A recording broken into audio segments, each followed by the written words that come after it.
वन्दे मातरम् वन्दे मातरम्।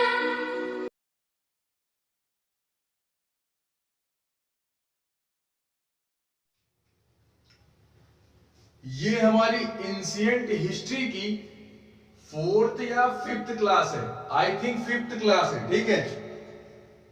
तो ये जो हमारी एंशिएंट हिस्ट्री की क्लास चल रही थी उसी को आज मैं कंटिन्यू करने का प्रयास करूंगा, ठीक है। इसमें अभी तक हम लोगों ने जो मैं क्लास ले रहा था ना कि जो काल के संबंध में, चरण के संबंध में, लक्षण के संबंध में एंड औजारों के संबंध में मनुष्यों की क्या गतिविधियां थी, उन सारी चीजों का अध्ययन अभी तक हम लोगों ने किया, ठीक है। आज जो हम बात करेंगे ना वो बात अपनी हम लोग करेंगे आज स्थलों के संबंध में, यानी पुराने टाइम के जो हमको स्थल प्राप्त हुए ना वहां से कौन कौन सी चीजें हमको प्राप्त हुई हैं खुदाई के दौरान और लिखित वस्तुओं के दौरान। पहली बात तो यार हम लोग प्राग ऐतिहासिक काल की बात कर रहे हैं, तो यहां पे क्या है, यहां पे यार लिखित चीज की तो बात होती ही नहीं है। यहां पे केवल और केवल पुरातात्विक साक्ष्य ही क्या हुए हैं, मिले हैं। अर्थात पुरातात्विक साक्ष्य से मतलब क्या है कि लिखित साक्ष्य हमको नहीं मिले हैं, ना ही किसी भी प्रकार का साहित्यिक स्रोत मिला है, ठीक है। प्राग ऐतिहासिक काल में हमको केवल और केवल पुरातात्विक साक्ष्य ही मिले हैं, अर्थात खुदाई से जो भी प्राप्त हुआ है वही सारी चीजें यार हमको प्राप्त हुई है, ठीक है। फिलहाल अगर इन सारी चीजों को आप लोगों ने नहीं पढ़ करके रखा तो उसका लिंक नीचे डिस्क्रिप्शन में है, आप वहां से जाकर के सारी चीजें कवर कर सकते हैं, ठीक है। आज मैं उसके आगे की चर्चा को अपने कंटिन्यू करूंगा यार, ठीक है। तो ध्यान से देखना है स्थल के संबंध में, स्थलों के संबंध में।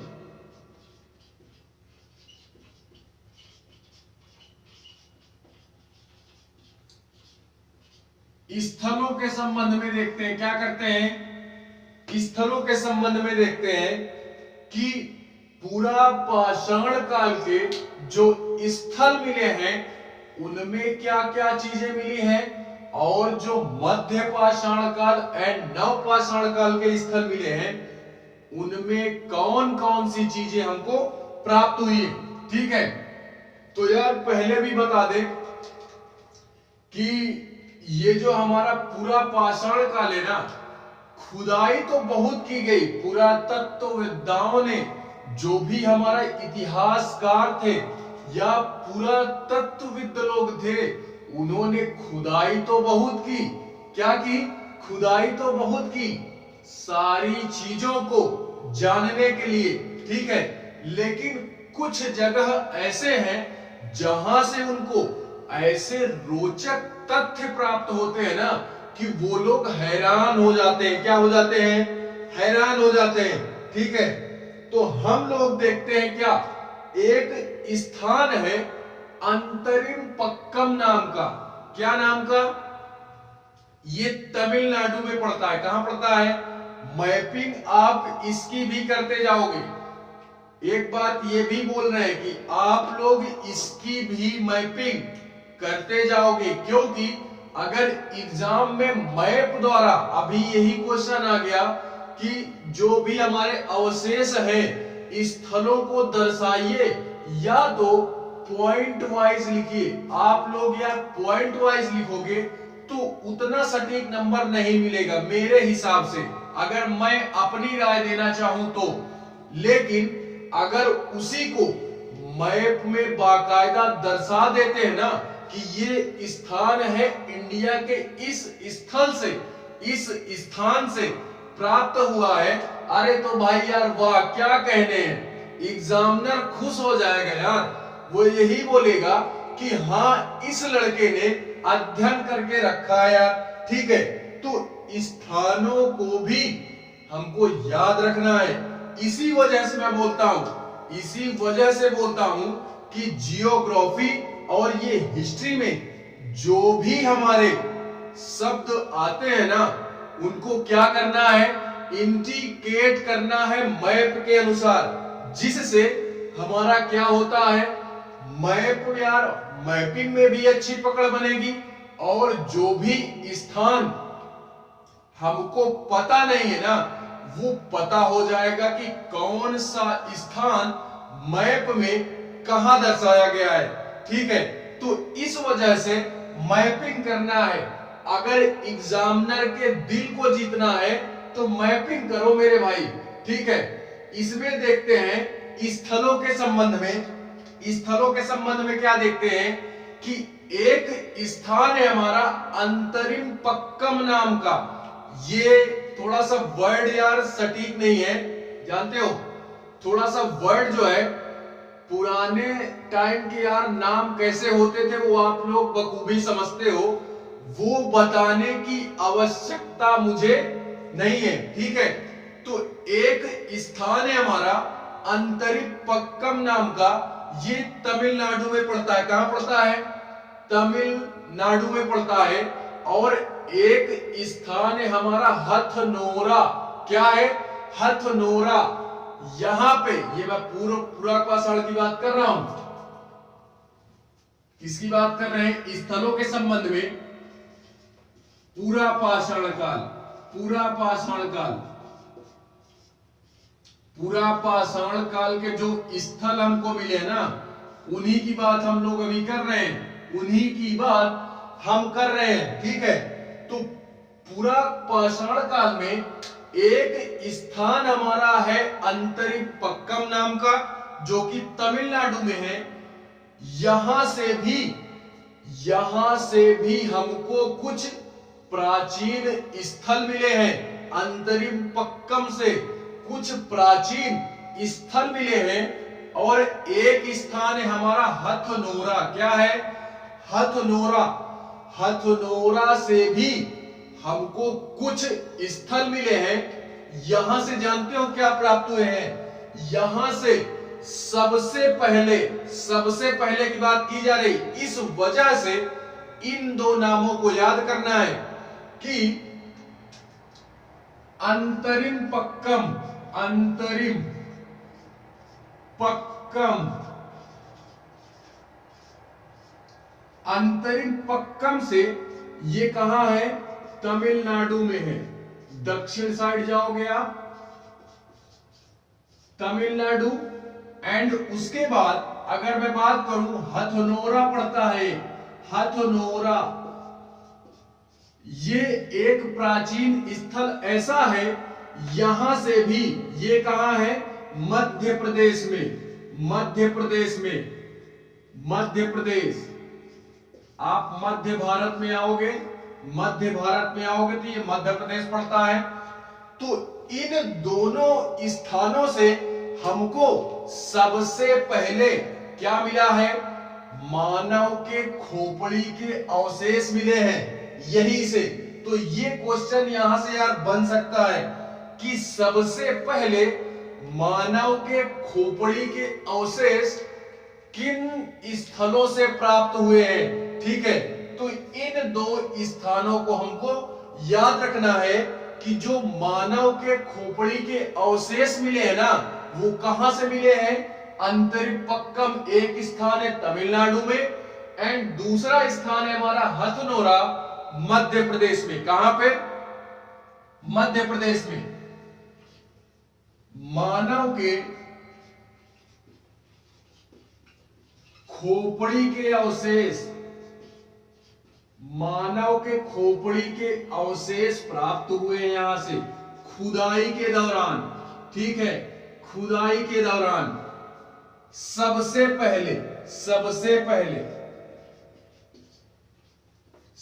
पहले की बात की जा रही है।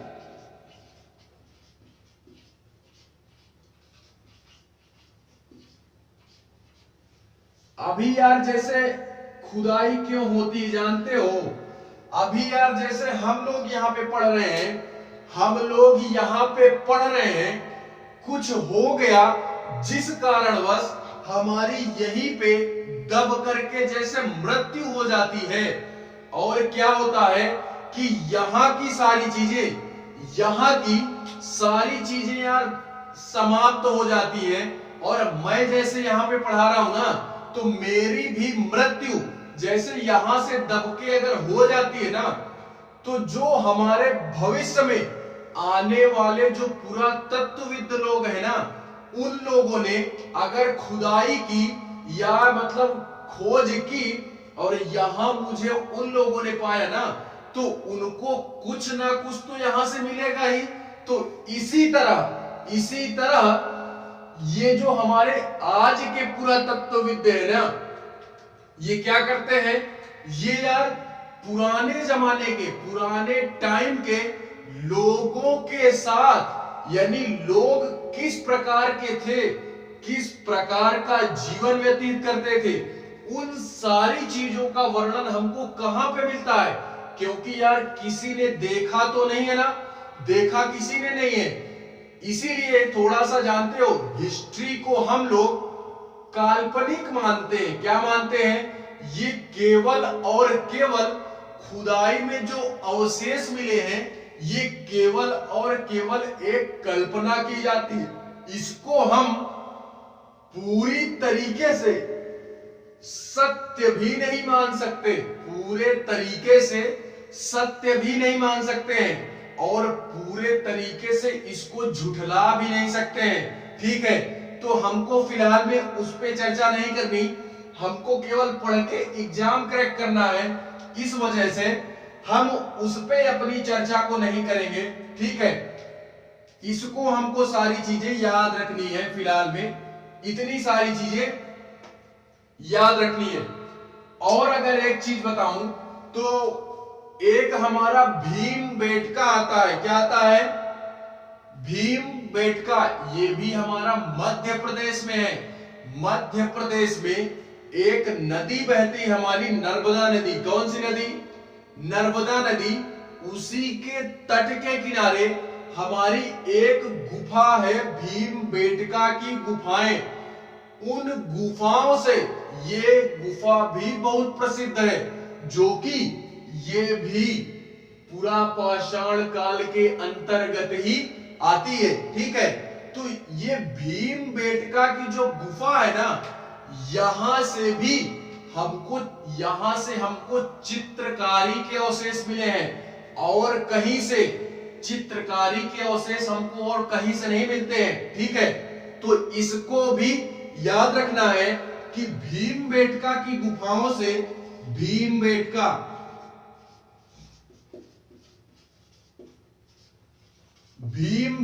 की गुफाओं से हमको चित्रकारी के अवशेष मिलते हैं। चित्रकारी पे, यानी दीवारों पे चित्रकारी मिलती है हमको।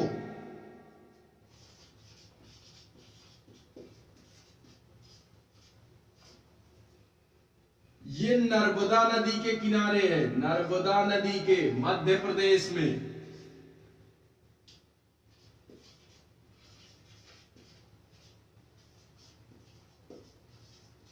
जियोग्राफी की क्लास अटेंड कर रहे होगे तो ये नदियां वगैरह वहां मैं पढ़ाऊंगा। ठीक है, कि ये सारी नदियां कहां से निकलती हैं, कहां विलुप्त होती है, कहां जाके गिर जाती है। ठीक है, तो इसकी टेंशन नहीं लेनी है, इसको भी पकड़ोगे। भीमबेटका की जो गुफाएं हैं, उन गुफाओं से हमको चित्रकारी के अवशेष मिलते हैं। ठीक है, अवशेष का मतलब यही साक्ष्य मिलते हैं। ठीक है, प्रूफ मिलता है खुदाई के दौरान या खोज करने के दौरान। ठीक है, तो ये साक्ष्य हमको मिलते हैं। और एक मतलब नोट करने वाला जो पॉइंट है ना, नोट करने वाला पॉइंट ये है कि ये चित्रकारी के अवशेष केवल और केवल इस मतलब पूरा पाषाण काल में ही नहीं, तीनों कालों में इसके अवशेष मिलते हैं। तो ये भी नोट करना है। तीनों कालों में इसके अवशेष मिलते हैं। किसके? तीनों कालों में इसके अवशेष मिलते हैं।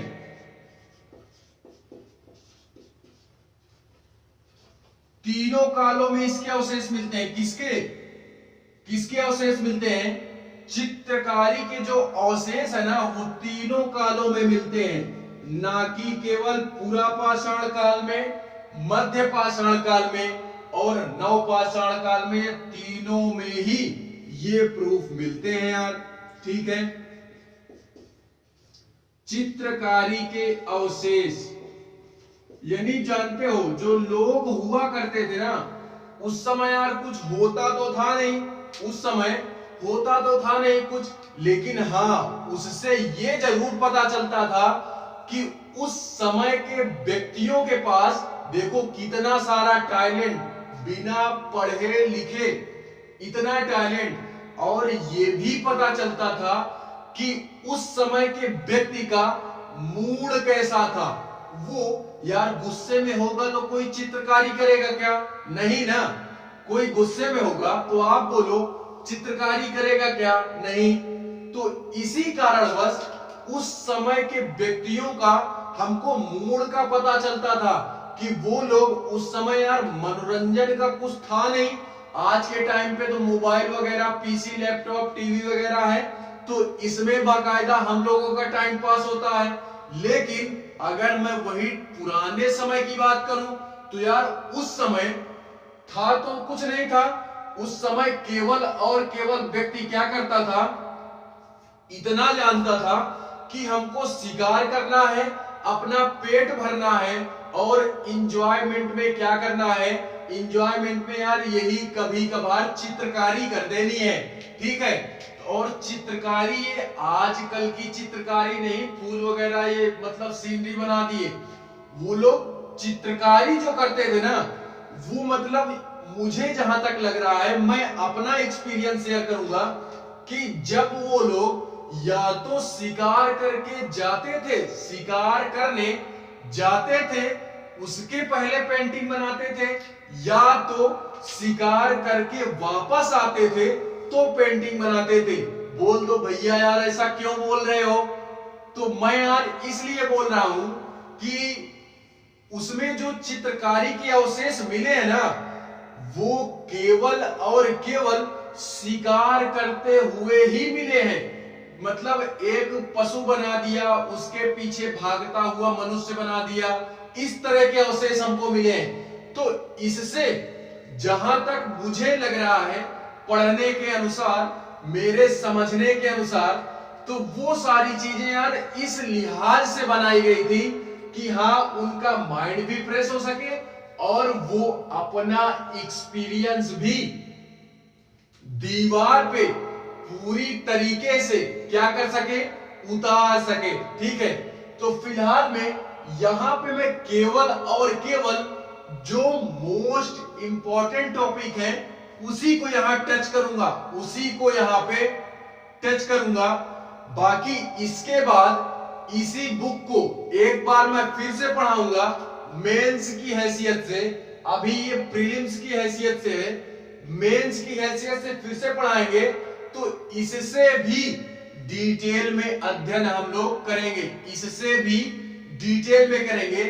वैसे भी यार अगर इसको भी आप देखते हो तो ये मेंस के लिए भी पर्याप्त होगा। क्या होगा?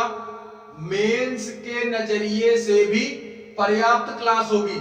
लेकिन अगर इसमें नहीं होता है तो एक हम लोग एक बार इस बुक को फिर से पढ़ेंगे, जिसमें से और डिटेल में पढ़ेंगे। किसी भी प्रकार का कोई पॉइंट हमारा छूटना नहीं चाहिए। ठीक है, तो इतने सारे पॉइंट्स आप पूरा पाषाण काल में नोट करोगे कि अंतरिम पक्कम में तमिलनाडु में है, यहां से हमको मानव के खोपड़ी के अवशेष मिलते हैं, और हथनोरा भी एक स्थान है मध्य प्रदेश में, यहां से भी हमको मानव के खोपड़ी के अवशेष मिलते हैं सबसे पहले। ठीक है, उसके बाद ये भीमबेटका की जो गुफा है नर्मदा नदी के किनारे भीमबेटका की गुफा है यार, तो यहां से भी हमको चित्रकारी के अवशेष मिलते हैं, और भी चित्रकारी किस प्रकार की वो अभी मैंने बताई। लेकिन अगर इसी में नोट पॉइंट लिखना चाहे तो नोट पॉइंट में मैं यही बोलूंगा कि ये चित्रकारी के जो अवशेष है ना, ये तीनों कालों में पाए गए हैं, तीनों कालों में। यही नहीं कि केवल और केवल पूरा पाषाण काल में ही इन चित्रकारियों को पाया गया है, ठीक है। बाकी एक स्थान हमारा यूपी भी आता है, यूपी से भी बहुत सारे साक्ष्य मिले हैं, यूपी से भी बहुत सारे साक्ष्य ऐसे मिले हैं जो कि यार ये भी तीनों कालखंडों में ही मिलता है। यूपी से बेसिकली अगर बात करूं तो औजार हमको ज्यादा मिले हैं, यूपी से हमको औजार और हथियार ये सारी चीजें ज्यादा मिली हैं खुदाई के दौरान। तो आप इसको भी नोट करोगे कि यूपी से हमको औजारों की प्राप्ति ज्यादा हुई है, औजारों की प्राप्ति, और वो भी तीनों कालों के औजार मिले हैं, यानी पूरा पाषाण काल के औजार, मध्य पाषाण काल के औजार और नव पाषाण काल के औजार। इन तीनों औजारों का हमको साक्ष्य कहां से मिलता है? यूपी से। कहां से? यूपी, उत्तर प्रदेश से, ठीक है। तो पूरा पाषाण काल में आप इतनी सारी चीजें नोट करोगे, इतनी सारी चीजें। इसके बाद अगर मैं बात करूं तो इसके बाद जो मैं बात करूंगा वो मैं करूंगा मध्य पाषाण काल की। किसकी? मध्य पाषाण काल। देखो अभी भी तारीखों का वर्णन अभी भी नहीं हो रहा, तो इसका मतलब अभी भी ना तो समय बनाया गया और ना ही किसी भी प्रकार का तिथि बनाई गई, कैलेंडर वगैरह का अभी भी निर्माण नहीं हुआ, अभी निर्माण नहीं हुआ। समझ लो इतने पीछे हैं अभी हम लोग कि कैलेंडर वगैरह का निर्माण, ना ही समय का। यानी समय यार क्या है? समय तो कुछ भी नहीं है, समय कुछ भी नहीं है मेरे अनुसार। ना समय है ना तिथि है, दुनिया में कुछ भी नहीं है, इस दुनिया में कुछ भी नहीं है। ना समय है ना तिथि है, ना ही किसी प्रकार के दिन है। केवल और केवल अपने अनुरूप हम लोगों ने ये संडे, मंडे, 21 तारीख, 22 तारीख ये अपने अनुसार बनाया है, ठीक है। ये अपने समझने के अनुसार, अपने समझ के चलने के अनुसार बनाया है, और समय को भी हम लोगों ने अपने अनुसार बनाया है। अन्यथा यार इस दुनिया में ना ही किसी प्रकार का समय है, ना ही किसी भी प्रकार का तिथि है, और ना ही कैलेंडर है, ठीक है। अगर गहराई से सोचोगे तो मेरी बातों को अगर पकड़ पा रहे होगे तो सोच ले जाओगे, अन्यथा पकड़ नहीं पा रहे होगे तो नहीं समझ पाओगे यार। ये ऊपर से जाएगी आपके, ठीक है, ऊपर से जाएगी। तो फिलहाल में उसको छोड़ दो, आप उस पे ज्यादा दिमाग नहीं लड़ाना है हमें। मध्य पाषाण काल में देखते हैं। मध्य पाषाण काल की बात अगर करूं मैं तो यूपी है ना हमारा, यूपी की फिर से बात कर रहा हूं। यूपी में यानी उत्तर प्रदेश में एक स्थान है हमारा चौपानी मांडो, चौपानी मांडो। इसको भी नोट करते हैं, चौपानी मांडो। इस चौपानी मांडो से जानते हो क्या मिले हैं?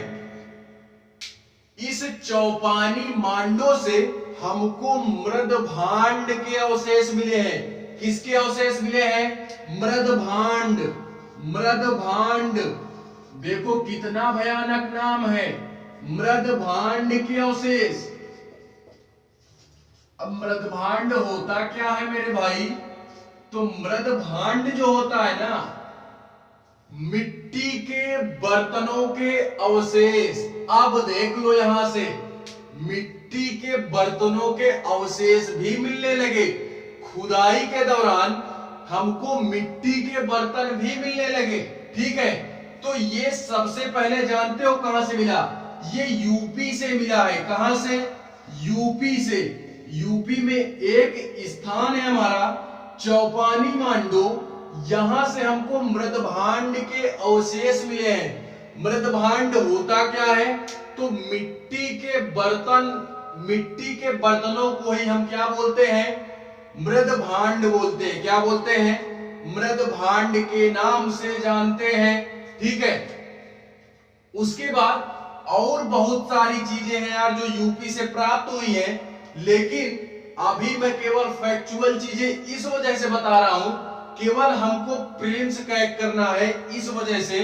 बाकी एक बार मैं पूरी बुक को डिटेल में पढ़ाऊंगा, जिससे हमारी जो कहानी बनती है ना, वो शुरू से लास्ट तक कहानी हमारे माइंड में छप जाएगी। ठीक है, इसके बाद देखते हैं एक स्थान हमारा आता है सराय नहराय। ये भी उत्तर प्रदेश का ही पार्ट है। सराय नहराय, यहां से भी बहुत सारे अवशेष प्राप्त हुए हैं। ठीक है, यहां से भी बहुत सारे अवशेष प्राप्त हुए हैं। तो फिलहाल में यहां से नोट करने वाली चीजें कुछ नहीं है।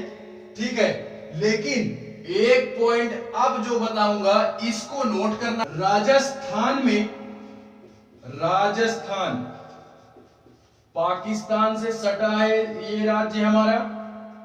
राजस्थान में एक हमको स्थल मिला है प्राचीन, बागौर।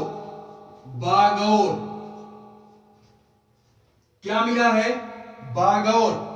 और एक स्थान हमको एमपी से प्राप्त हुआ है, एमपी से आदमगढ़। आदमगढ़ सबसे पहले पशुपालन के अवशेष मिले हैं। पशुपालन, पशुपालन के अवशेष।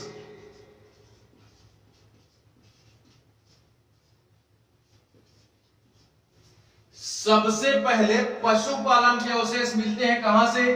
राजस्थान में बागौर एक प्राचीन स्थल है हमारा, बागौर। क्या है? बागौर। एंड एमपी में हमारा एक स्थान है आदमगढ़। क्या है? आदमगढ़। यहां से हमको सबसे पहले पशुपालन के अवशेष मिलते हैं। वो भी पशुपालन में सबसे पहला जो पशु था वो मैंने यार बताया था इसके पहले की क्लास में। मैंने बताया था कि जो सबसे पहले पालतू जो पशु बनाया गया था हमारा, वो कुत्ते का पूर्वज था। यानी था ही वो भी कुत्ता, वो भी कुत्ता था। आज के नजरिए से हम यही बोलेंगे कि कुत्तों का पूर्वज था।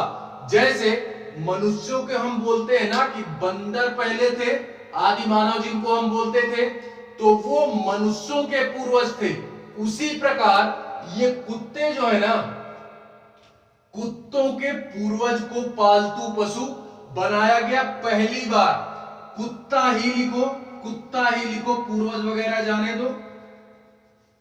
किसको सबसे पहले पालतू बनाया गया? तो कुत्ते को। किसको? कुत्ते को। क्यों यार बनाया गया कुत्ते को? क्योंकि यार जानवरों में सबसे टैलेंटेड जो होता है वो कुत्ता ही होता है। क्यों? क्योंकि यार उस समय सारी चीजें तो थी नहीं, तो व्यक्तियों को यार बचना भी था। अदर यानी दूसरे जो हमारे क्या थे, जंगली जानवर थे। क्योंकि यार अभी तक स्थायी जीवन की शुरुआत हो गई थी। ठीक है, स्थायी जीवन की शुरुआत हुई तभी व्यक्तियों ने पशुपालन की आवश्यकता को मतलब जरूरत समझा। इसी वजह से उन लोगों ने पशुओं को पालना आरंभ किया। जब वो लोग यार एक स्थान पे रहने लगे तो उनको भय लगने लगा कि कहीं हमको मतलब हमसे बड़ा जंगली जीव हमको कहीं नष्ट ना करे, हमको खाए पिए ना। इस कारणवश इन लोगों ने कुत्ते को अपना पूर्वज मतलब कुत्ते को पालना स्टार्ट किया, जिससे कुत्ता क्या करता था, उनकी हेल्प तो करता ही था, रात में दिन में जब भी हो उनकी हेल्प तो करता ही था, उनकी सुरक्षा भी करता था। और क्या करता था, जब वो लोग शिकार करने जाते थे ना तो शिकार में भी कुत्ता उनकी हेल्प करता था। क्या करता था, हेल्प करता था। इसी कारणवश व्यक्तियों ने क्या किया, सबसे पहले कुत्ते को पालना स्टार्ट किया, कुत्ते को पालना स्टार्ट किया यार। ठीक है, तो ये सारी चीजें भी आप इसमें याद रखोगे। मेरे हिसाब से इतनी ही चीजें इसमें मध्य पाषाण काल में इतनी चीजें आप याद रखिए। नाम यहाँ पे मैं ले रहा हूं, सारे नाम आपको याद रखने हैं, अन्यथा यार नाम भूल गए तो आपका एग्जाम रह गया, आपका एग्जाम रह गया यार। तो जितने भी स्थानों के नाम, खास तौर से पहला नाम और लास्ट नाम, जैसे बोलता हूं ना कि ये सबसे पहला पशुपालन, सबसे पहला स्थल खोजा गया, तो इस तरह के नाम याद रखने हैं कि सबसे पहला खोजा गया स्थल कौन सा था, सबसे पहले पाला गया पशु कौन सा था, सबसे पहले कृषि की शुरुआत कहां से हुई, सबसे पहले चावल के अवशेष कहां से मिलते हैं, चावल के, तो उसको अब हम लोग नवपाषाण काल में देखते हैं। कहां देखते हैं, नवपाषाण काल में।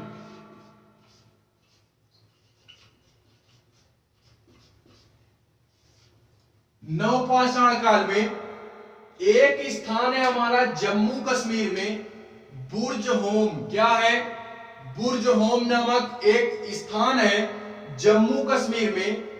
यहां से हमको मनुष्य, जानते हो इतने टैलेंटेड व्यक्ति तो मैंने नहीं देखा यार, इतने टैलेंटेड व्यक्ति मैंने नहीं देखा। वो लोग गर्तवास बनाते थे, गर्तवास बना करके रहते थे, गर्त बना करके, गर्त बनाकर रहते थे।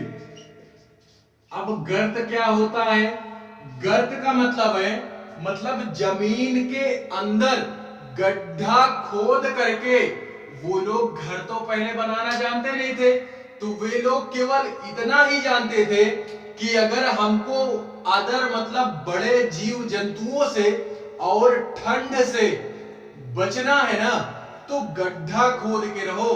तो वो लोग क्या करते थे, गड्ढा खोद करके, पुराना जो मनुष्य था वो गड्ढा खोद करके अपने घर बनाता था, तो वहां पे रहता था। इसी को हम लोग गर्त बोलते हैं। क्या बोलते हैं, गर्त बोलते हैं कि व्यक्ति जो था वो गड्ढे बना करके रहता था, उसी को अपना घर बनाता था। इसी कारणवश इसको गर्तवास बोलते हैं। क्या बोलते हैं, गर्तवास बोलते हैं। और सबसे पहले साक्ष्य हमको कहां से मिले हैं, गर्तवास का साक्ष्य कहां से मिला है, तो ये हमको जम्मू कश्मीर से मिला है यार, जम्मू कश्मीर।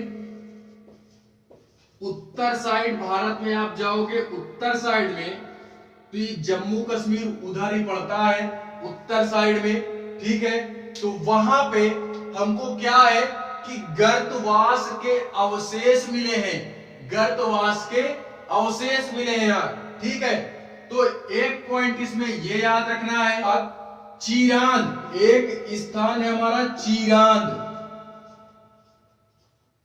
चीरांद ये कहां पे है, ये बिहार में है। कहां पे, बिहार में। चीरांद यूपी के बगल में हमारा बिहार पड़ता है, पूर्व साइड में, यूपी के बगल में पूर्व साइड आप जाओगे तो बिहार पड़ता है, बिहार पड़ता है। यहां का एक जिला है हमारा सहारन, सहारन। यहां से हमको जानते हो, यहां से हमको क्या अवशेष मिले हैं, चिरांद से हमको क्या अवशेष मिले हैं, तो चिरांद से भी हमको मृद भांड के अवशेष मिले हैं। किसके? मृद भांड। अभी मैंने क्या बोला था? मृद भांड। मृद भांड, मृद भांड के भी अवशेष, मतलब मिट्टी के बर्तनों के अवशेष मिलते हैं। जब पुरातत्वविद लोगों ने चिरांद में यानी बिहार में एक स्थान है हमारा चिरांद, ये प्राचीन स्थल है, प्राचीन। आज इसका नाम कुछ दूसरा होगा, ठीक है, आज इसका नाम कुछ दूसरा होगा, लेकिन प्राचीन की बात कर रहे हैं, प्राचीन इतिहास पढ़ रहे हैं तो प्राचीन चीजें ही जानेंगे, ठीक है। चिरांद एक हमारा स्थल है, यहां से भी हमको मृद भांड के अवशेष मिले हैं। लेकिन अगर वहीं पे क्वेश्चन थोड़ा सा घुमा दिया तो मेरे कुछ भाई ऐसे हैं जिनका दिमाग चकरा जाएगा। क्या यहां पे बोल दिया मृद भांड के अवशेष यहां से भी मिले, लेकिन वहीं पे बोल दिया कि सबसे पहले मृद भांड के अवशेष कहां से मिले हैं, तो आप लोग क्या टिक करोगे? चिरांद नहीं करोगे, यूपी टिक करोगे। क्या करोगे? यूपी टिक करोगे, चिरांद टिक नहीं करोगे, ठीक है। उसके बाद एक स्थान हमारा क्या है? एक स्थान हमारा आधुनिक पाकिस्तान में है, सबसे हमारा फेमस यही है। सबसे फेमस ये क्यों है जानते हो? सबसे फेमस यही मेहरगढ़। मेहरगढ़ आधुनिक पाकिस्तान में, आधुनिक इस वजह से लगा दिया कि आज का पाकिस्तान, आज का पाकिस्तान। आज ये स्थान कहां पे है? पाकिस्तान में है। तो यहां पे मेहरगढ़ में सबसे पहले कृषि का अवशेष मिलता है कि जो व्यक्ति थे सबसे पहले यहां पे कृषि हुई हमारी। तो इसको भी याद रखना है कि कृषि सबसे पहले, कृषि की शुरुआत कहां पे हुई? सबसे पहले कृषि की शुरुआत कहां पे होती है? तो वो मेहरगढ़ में होती है। कहां पे होती है? मेहरगढ़ में, जो कि ये क्षेत्र हमारा पाकिस्तान में आता है। कहां पे आता है? पाकिस्तान में आता है।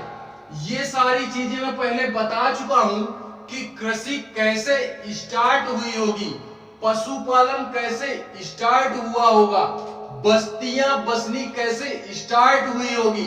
तो ये सारी चीजें इसके पहले की क्लास में मैं बता चुका हूं, ठीक है। जाहिर सी बात है यार, कृषि कैसे स्टार्ट होगी? आप बोलो, कृषि कैसे स्टार्ट होगी? तो यार धीरे धीरे जब व्यक्तियों को अनुभव हुआ, लगभग 12,000 साल पहले जब जलवायु में परिवर्तन हुआ ना, आज से 12,000 नहीं बोल रहा हूं, ईसा मसीह के जन्म के 12,000 साल पहले, 12,000 साल पहले की बात बोल रहा हूं, ठीक है। तो यार आज से तो काफी समय हो गया, आज से तो काफी समय हो गया, लेकिन अगर इसकी बात हम कर ही रहे हैं तो कृषि यार जानते हो 12,000 साल पहले जब हमारी जलवायु में परिवर्तन हुआ ना, तो बहुत भारी मात्रा में मैदानों का निर्माण हुआ। किसका निर्माण हुआ? मैदानों का, जिससे हरी हरी घासें आई, हरी हरी घासें आई।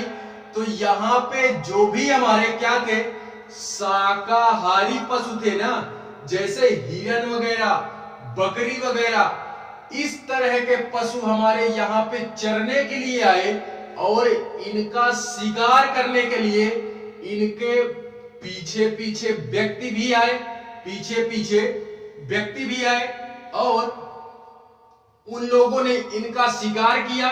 और यहाँ पे यार मैदानी भाग था, तो यहाँ पे पहली बार अगर फसल की बात करूं मैं, सोचना थोड़ा सा, एक टाइम निकाल करके सोचना कि सबसे पहले जो हमारी फसल थी ना, वो सबसे पहले प्राकृतिक रूप से उगी। नहीं यार आज तो हमको दुकानों में मिलता है, बीज वगैरह मिलता है, ठीक है। तो सबसे पहले की अगर बात करें, सबसे पहले कहां से आया होगा बीज? मनुष्य ने कैसे बोया होगा, क्या किया होगा, ठीक है। तो ये सारी चीजें यार फिलहाल मैं बता चुका हूं, आप लोग उसको भी देखो तो समझ जाओगे। इसी तरीके मनुष्यों ने यार जब फसलों को उगाना शुरू किया, फसलों को उगाना शुरू किया ना, तो फसलों को उगाने के साथ साथ वो लोग जान गए यार कि अगर अब फसलों को उगा रहे हैं हम, तो एक स्थान पे रहना भी पड़ेगा। अब हम इधर उधर नहीं जा सकते। क्यों?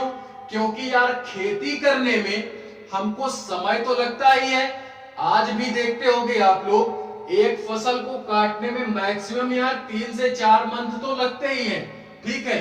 तो व्यक्ति यार क्या करने लगा, एक स्थान पे रहने लगा, जिस कारणवश इस तरह बस्तियों का निर्माण हुआ, बस्तियों का निर्माण हुआ। एक व्यक्ति के देखा देखी दूसरे ने भी कृषि स्टार्ट की होगी, तीसरे ने भी, इसी तरीके कृषि स्टार्ट हुई और इसी तरीके धीरे धीरे बस्तियां बसना स्टार्ट हुई। जब बस्तियां बसना स्टार्ट हुई तो यार हमको कृषि जो किए तो उसकी देखरेख भी करना है, पानी भी देना है, ठीक है। हमको जब वो फसल पक जाएगी उसको काटना भी है।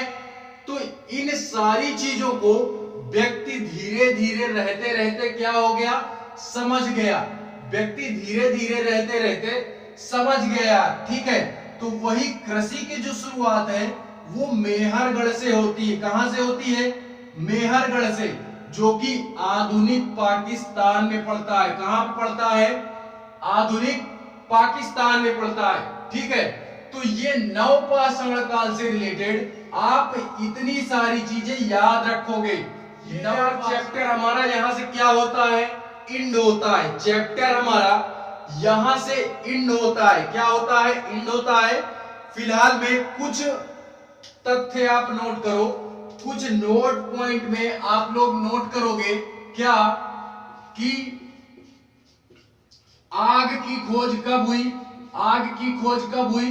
तो ये खोज हो गई थी हमारे पूरा पाषाण काल में ही। पूरा पाषाण काल में ही आग की खोज हो गई थी, लेकिन व्यवहारिक रूप से व्यक्तियों को इस्तेमाल करना नहीं आता था। आग का प्रयोग करना व्यवहारिक रूप से व्यक्ति को इस समय नहीं आया। वो कब आया? वो मध्य पाषाण काल में आया।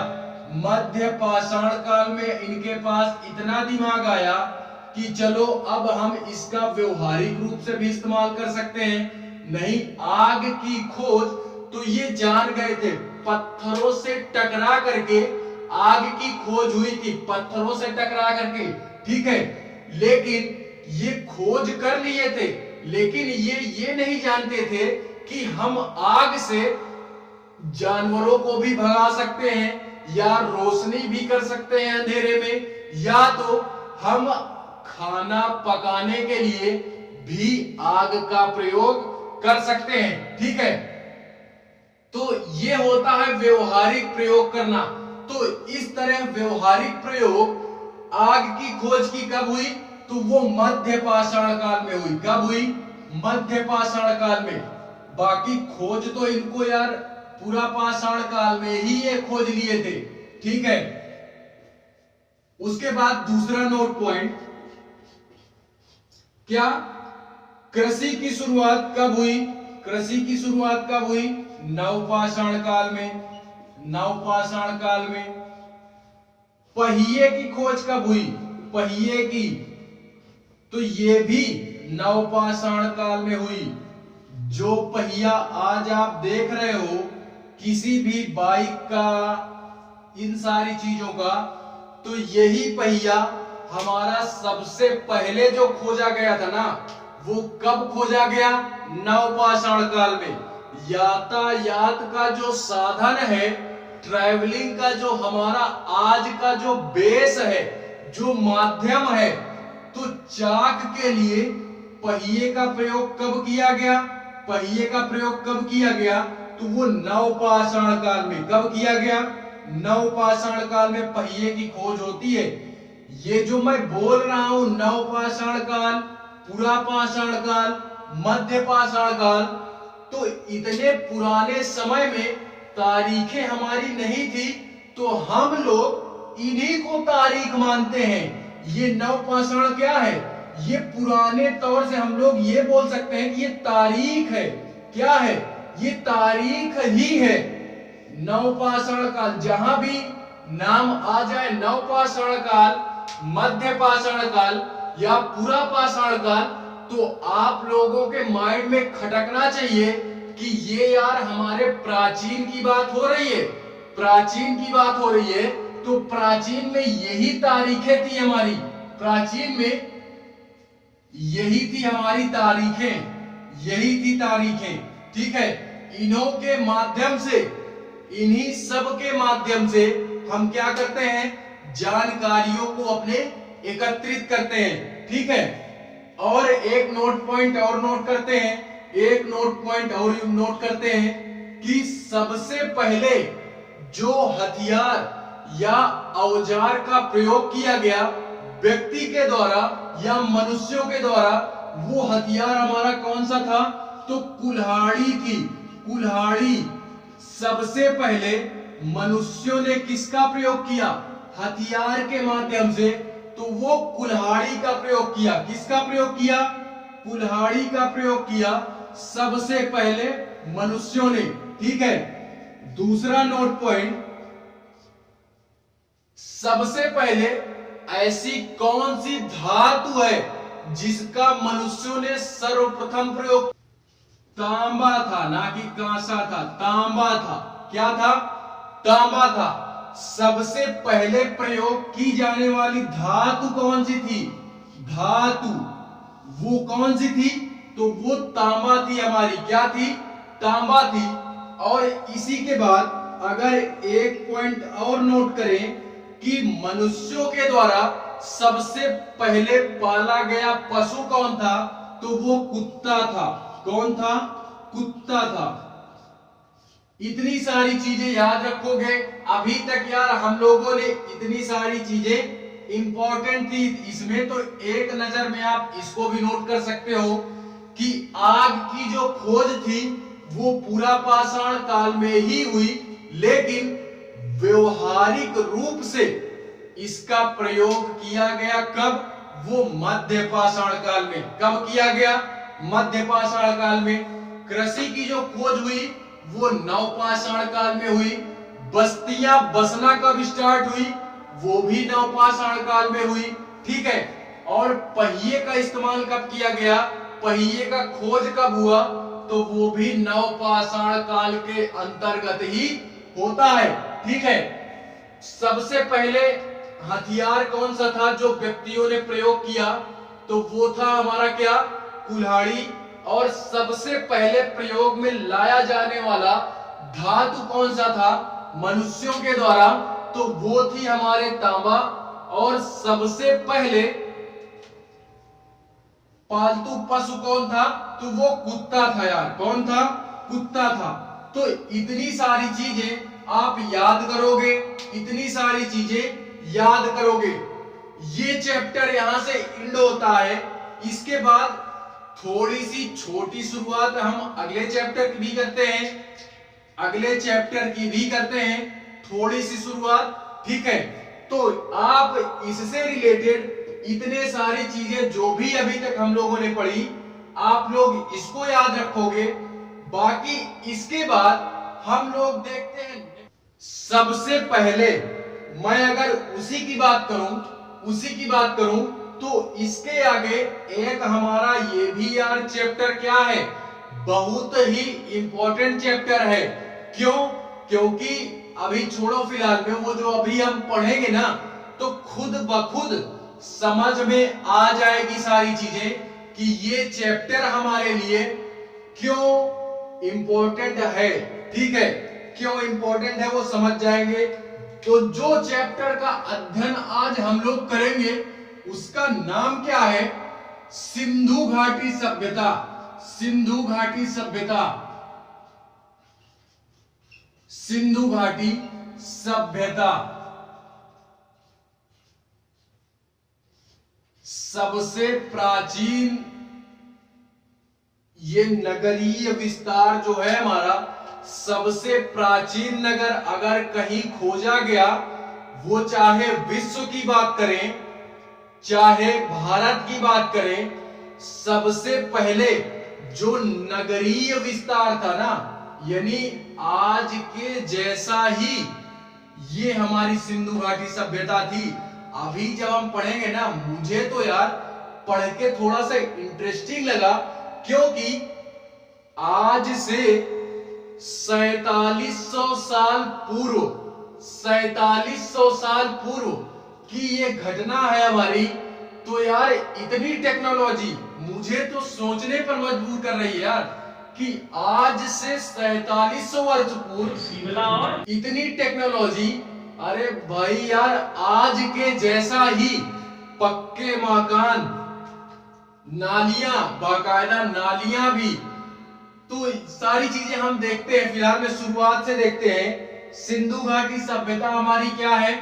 तो सिंधु घाटी सभ्यता जो है हमारी, ये सबसे प्राचीन खोजा गया पहला हमारा क्या है, सबसे प्राचीन की अगर बात की जाएगी कौन सी सभ्यता है, तो वो सिंधु घाटी सभ्यता है। कौन सी सभ्यता? सिंधु घाटी सभ्यता। इसको सिंधु घाटी सभ्यता के नाम से क्यों जानते हैं, ये अभी आगे हम लोग जान जाएंगे या पढ़ लिया जाएगा, ठीक है। फिलहाल में अगर इसकी बात करें तो ये भारत की ही नहीं, ये विश्व की सबसे प्राचीन सभ्यताओं में से एक है। ये भारत की ही नहीं, विश्व की भी, दोनों की लिख लो, भारत और विश्व की सबसे प्राचीन सभ्यता।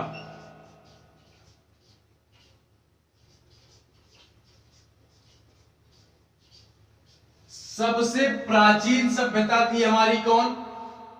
सिंधु घाटी सभ्यता। सिंधु घाटी सभ्यता क्या थी? सबसे प्राचीन सभ्यता थी।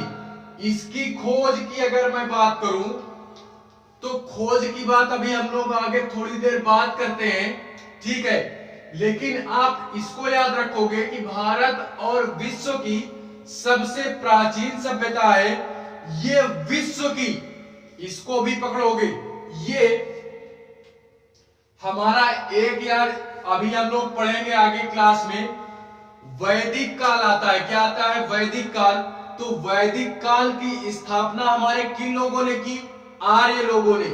उसी तरीके सिंधु घाटी सभ्यता का भी हमारे नाम आता है, तो हम लोग उसकी भी बात करेंगे। तो कोई पूछता है क्या सिंधु घाटी सभ्यता वैदिक काल की सभ्यता से भी पुरानी है? तो यस, हां बोलोगे आप कि सिंधु घाटी सभ्यता वैदिक सभ्यता से भी पुरानी है, ठीक है। दूसरा पॉइंट, वैदिक सभ्यता से, वैदिक सभ्यता से भी पुरानी है।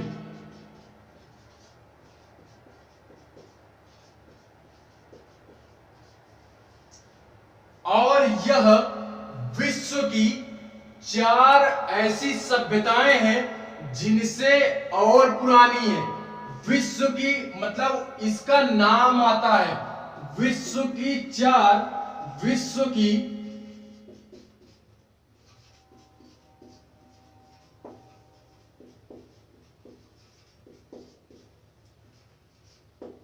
विश्व की सबसे प्राचीन सभ्यताओं में से एक नाम हमारा कौन सा आता है? सिंधु घाटी सभ्यता। क्या आता है? विश्व की सबसे प्राचीन सभ्यताओं में से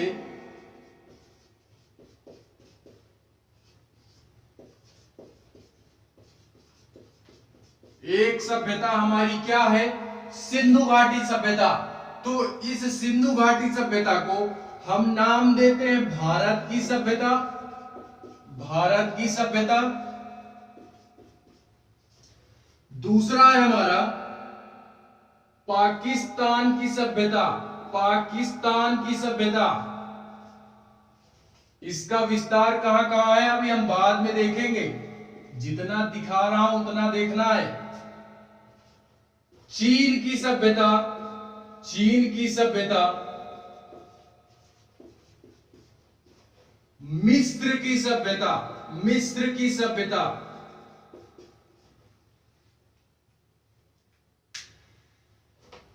मेसोपोटामिया है, पाकिस्तान मत लिखो, मेसोपोटामिया।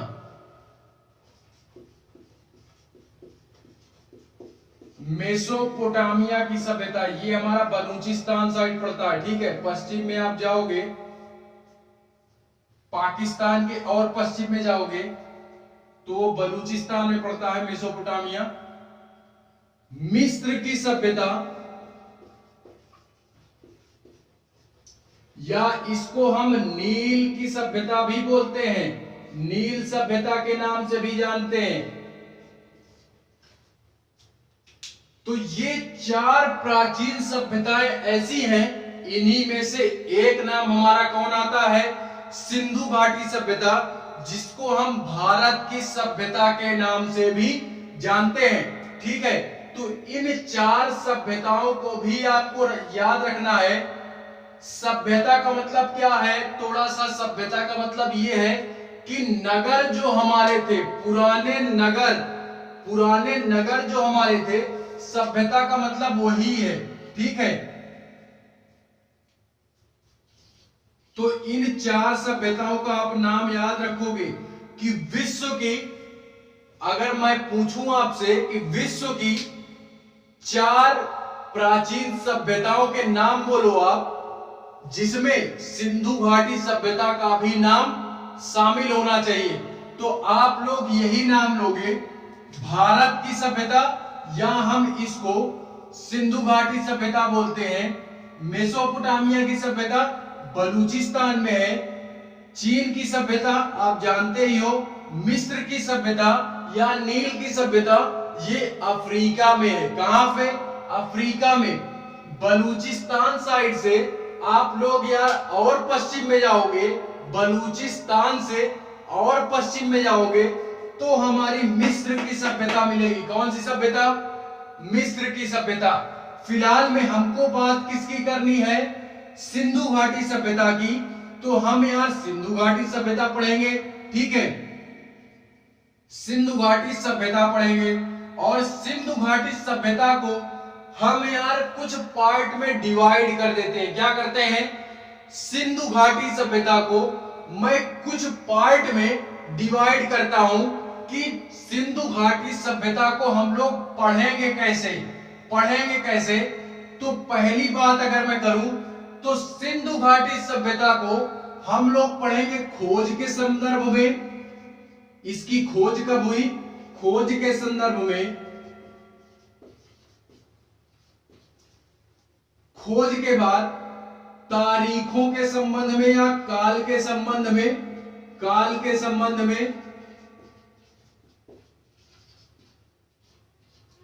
नामकरण के संबंध में,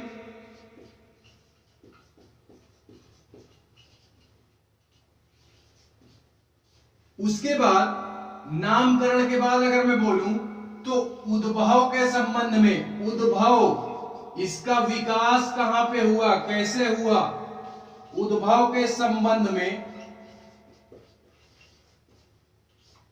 उद्भव के बाद एक नाम हमारा आता है विशेषता के संबंध में। इस नगर की विशेषता हमारी कैसी थी, तो विशेषता के संबंध में भी पढ़ेंगे। उसके बाद एक पॉइंट और पढ़ेंगे विस्तार के संबंध में। किसके संबंध में? विस्तार के संबंध में।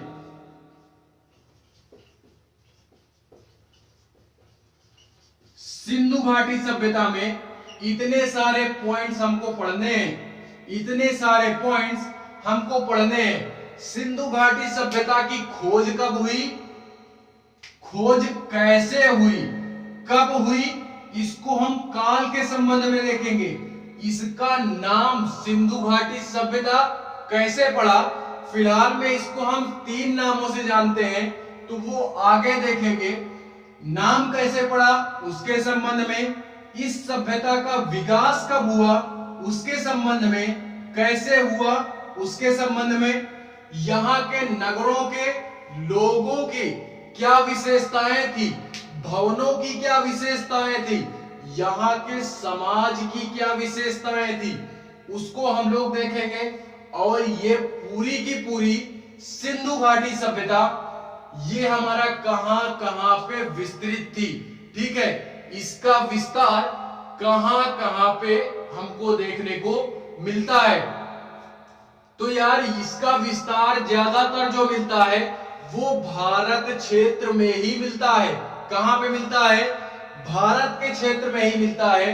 और अगर इसकी बात करें तो ये हमारा पाकिस्तान, बलूचिस्तान, ये और 2 जगहों पर मिलता है, लेकिन ज्यादा जो स्थल हमको प्राप्त हुए हैं वो भारत से ही हुए हैं। भारत के उत्तर साइड से और उत्तर पश्चिमी इलाका जितना भी है वो सिंधु घाटी सभ्यता का ही इलाका हमारे है, ठीक है। उसकी चर्चा हम बाद में करेंगे, लेकिन अगर बात करें तो हमारे भारत से 900 स्थल, कुल स्थलों की बात की जाए सिंधु घाटी सभ्यता के कुल स्थलों की, तो अब तक 1500 स्थल खोजे गए हैं। 1500 स्थल खोजे जा चुके हैं, जिसमें से 900 स्थल हमारे इंडिया में खोजे गए, 500 स्थल हमारे कहां पे खोजे गए, पाकिस्तान में, एंड बाकी बचे जो 2 स्थल है ना वो हमारे बलूचिस्तान से खोजे गए। बलूचिस्तान से हमको केवल और केवल 2 स्थल पढ़ने हैं, और जो स्थल हमको पढ़ने हैं वो हमको भारत और पाकिस्तान से पढ़ने हैं, ठीक है। तो इतनी सारी चीजें यार आप शुरुआत में आज इसको नोट कर सकते हो। फिलहाल में इसकी बात हम लोग इसके नेक्स्ट क्लास में जब भी बात करेंगे वो खोज के संदर्भ से करेंगे, ठीक है। खोज के संदर्भ से ये टॉपिक हमारा चलेगा, ये टॉपिक हमारा चलेगा जब भी क्लास ली जाएगी, तो ये टॉपिक हमारा चलेगा खोज के संदर्भ में। सिंधु घाटी सभ्यता की हमारी खोज कब से होती है, कैसे होती है, वो बात हम अगली क्लास में करेंगे, ठीक है। तो इतनी सारी चीजें आप सिंधु घाटी सभ्यता से याद कर सकते हो शुरुआत में, ठीक है, शुरुआत में याद कर सकते हो। तो फिलहाल में यार आज के लिए इतना ही, मिलते हैं नेक्स्ट क्लास में, तब तक